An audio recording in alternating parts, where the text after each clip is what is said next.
guys, we come back to make vlog, and this is Miss Kylin. This is me, Jamila. And here again for another vlog. For today's video, ang gagawin namin ngayon guys is Category Challenge! 5 na pala guys ang category namin. At dapat sabay namin yun sasagutin ng 3 seconds. Okay, let's start.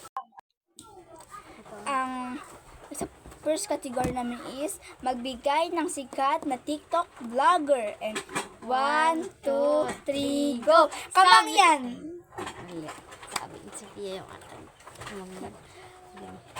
Number 2, magbigay ng bansa na nagsisimula sa letrang P. 1, 2, 3, go! Philippines! 1 point. I have got 1. Pangatlo, magbigay ng pangalan ng tao nagsisimula sa letrang K. 1, 2, 3, go! Kailin! Hailey yung akin. Pang-apat na ng pang-apat. Magbigay ng lugar na maraming mga gulay. 1, 2, 3, go! Quezon! Lugar ba yun? Tangay lugar yun. Lugar din yun. Sige. Pang-5 ito talaga guys, ang pang-5.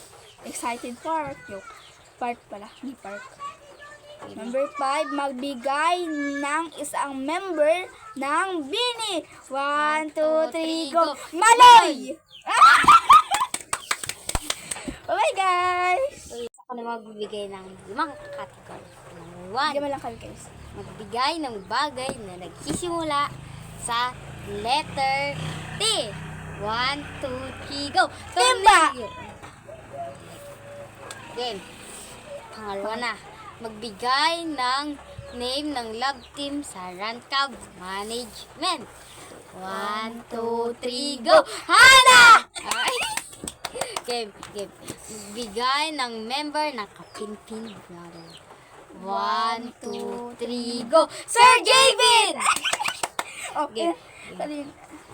Di naman guys, bibilangin mo. Nakalupag Okay, magbigay ng sports. 1, 1, 2, 3, go! Badminton! Taekwondo! Yeah. Ano ko sa taekwondo? Sasabihin mo, sports Okay, yun. Okay, magbigay ng inuulam sa umaga. 1, 2, 3, go! Itlog! Bale, we got 3. Agad, talaga yun. Okay. Sa iyo, tapos sa akin kanina. I don't know. Dito, isa. 2. Thanks for 2 lang guys, ang tama namin is, pinagsama is 5. 5. thanks Bye-bye for guys. watching. Pagkasama ka.